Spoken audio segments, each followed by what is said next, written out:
Welcome to the court. I'm Scott Mitchell. Today we're going to work on the return of serve.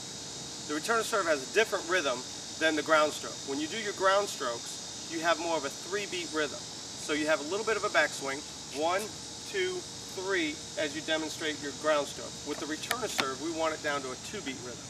So it's going to be a shorter backswing and a long follow through just like your return. So it's a 1, 2 type motion on the return of serve. Here's the difference in the rhythm. First is the ground stroke rhythm. 1, 2, 3. Again, 1, 2, 3. The return rhythm, again, we want to shorten up the backswing so it's a 2-beat rhythm. It's a 1, 2. 1, 2. Now we've talked about the shoulders, let's talk about the footwork. And we want the footwork to coordinate with the serve motion. So with the serve, when they toss the ball up, you're going to do a step. When they make contact with the ball, you're going to do a split. So the footwork for the return of serve is going to be a step, split, and then you're going to add the shoulders to it, 1, 2. So let's do that again. As the toss goes up, you step, they make contact, you split, 1, 2. About the upper body and the footwork for the return of serve, this is what it's going to look like. Remember, step, split, 1, 2. Step, split, 1, 2. And again, step, split, 1, 2.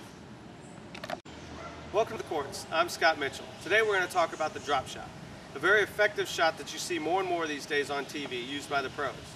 I'm going to show you how you can use the same type shot and be just as effective even if you don't get to play that much or practice that often during the week. Professional players, think of your drop shot as a volley.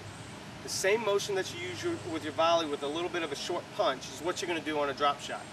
Halfway between where you're standing and the net, you want the flight of the ball to reach its apex. So if you're standing about 3/4 court, have your flight of the ball reach its apex just inside the service line. That way, the ball is descending as it gets to the net and makes for an effective drop shot. This is a demonstration for the forehand drop shot.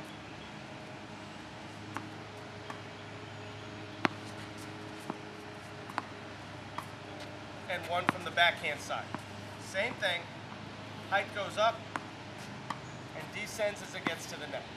When hitting a drop shot, keep it simple, with a volley motion, without the heavy spin. Welcome to the court, I'm Scott Mitchell. Today we're going to work on poaching.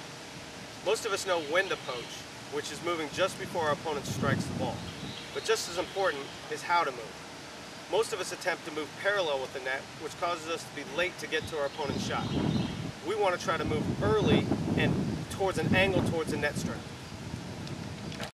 Notice with my poach, I'm moving at an angle towards the net strap as opposed to moving parallel with the net.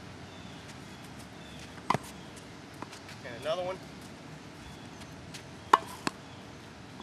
To improve your poach, make sure you're moving just before your opponents hit the ball, but also instead of moving parallel with the net, move at an angle towards the net strap to cut off the flight of the ball.